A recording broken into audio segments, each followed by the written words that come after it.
ဖိလစ်ပိုင်သမ္မတရိုဒရီဂိုဒူတာတေးရဲ့ကြမ်းတမ်းလာတဲ့အာဝဇန်းနဲ့ဆိုးရွားလာတဲ့ရာဇဝတ်မှုတိုက်ဖျက်ရေးစစ်ပွဲကကမ္ဘာတဝန်းမှာစိုးရိမ်မှုတွေဖြစ်ပေါ်စေရလို့အာရှဆိုင်ရာထိပ်တန်းအမေရိကန်တန်တမန်ကမနီလာမြို့ကိုရောက်ရှိချိန်အောက်တိုဘာ24ရက်နေ့ကသတိပေးပြောကြားလိုက်ပါတယ်။အမေရိကန်နဲ့ဆက်ဆံရေးတွေကနေခွဲထွက်သွားမယ်လို့ဖိလစ်ပိုင်သမ္မတဒူတာတေးကပြီးခဲ့တဲ့အပတ်ကပြောကြားခဲ့ပြီးနောက်မှာအရှေ့အာရှနဲ့ပစိဖိတ်ဆိုင်ရာအမေရိကန်လက်ထောက်နိုင်ငံသားရေးဝန်ကြီးဒန်နီယယ်ရက်ဆဲကဖိလစ်ပိုင်ကာကွယ်ရေးဝန်ကြီးနိုင်ငံသားရေးဝန်ကြီးတွေနဲ့အောက်တိုဘာ24ရက်နေ့မှာတွေ့ဆုံခဲ့တာဖြစ်ပါတယ်။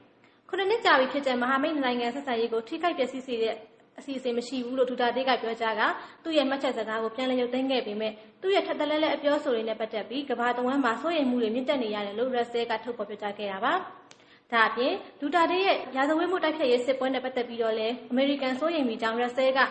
ဖိလစ်ပိုင်နိုင်ငံသားရေးဝန်ကြီးပါဖက်တိုရာဆေးကိုတိုက်ရိုက်ပြောကြားခဲ့ပါတယ်။ဒူတာတေးရဲ့ရာဇဝတ်မှုတိုက်ဖျက်ရေးစစ်ပွဲမှာပြီးခဲ့တဲ့၄လအတွင်းလူပေါင်း3900သေဆုံးခဲ့ရပြီးဥပဒေပြင်ပတပ်ဖြတ်မှုတွေနဲ့ပတ်သက်ပြီးစိုးရိမ်ထိတ်လန့်မှုတွေတိုးပွားစေတယ်လို့ရက်ဆဲကပြောကြားခဲ့ကြောင်း AFP သတင်းမှာဖော်ပြထားပါတယ်။ကျွန်မဖြူဆွေပါ။